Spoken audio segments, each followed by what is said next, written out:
ये नाला यहाँ से आप कुछ करो, जहाँ ले जाते हो ले जाओ, अपने घरों में ले जाओ, ले जाओ। 50 करोड़ की दीवार बना रहे हो, उसको और कमजोर कर रहे हो, गंदे डाल के। कैमरे लगाइए, आप रहने लायक हो आप लोग इस तरह से।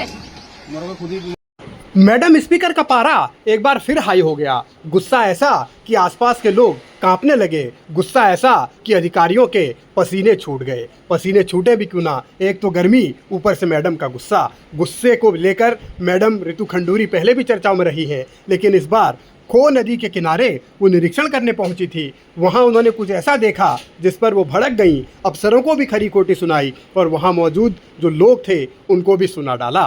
स्पीकर के इस रूप को देखकर अब कई तरीके के सवाल एक बार फिर से खड़े हो रहे हैं। नहीं पता है मुझे, ये नाला यहाँ से आप कुछ करो, जहाँ ले जाते हो ले जाओ, अपने घरों में ले जाओ, ले जाओ।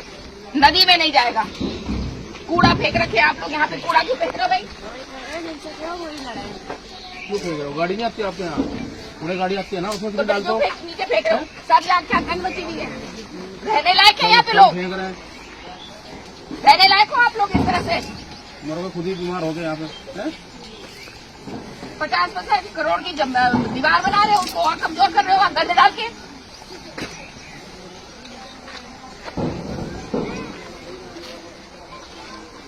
कैमरे लगाइए, आप कैमरे लगाइए, जो कूड़ा फेंक रहा है उसके ऊपर चालान करो।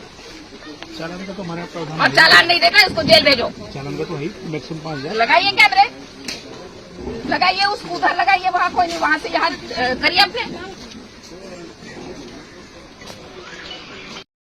कूड़ा कौन फेंक रहा है? कूड़ा उठाने की जिम्मेदारी किसकी है? इस नाले को अपने घर कौन ले जाएगा?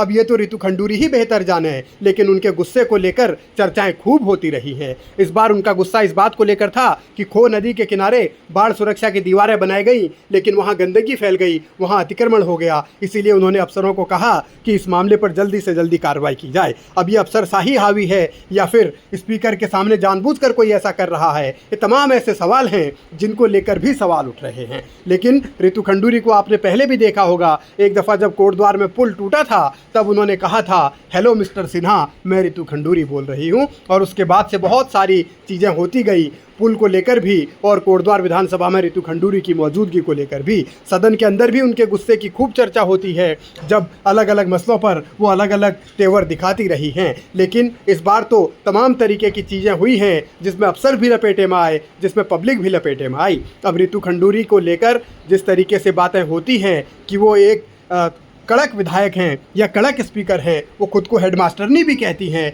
लेकिन इस तरह सरेआम सबकी क्लास लगा देना ये किसी के समझ नहीं आ रहा।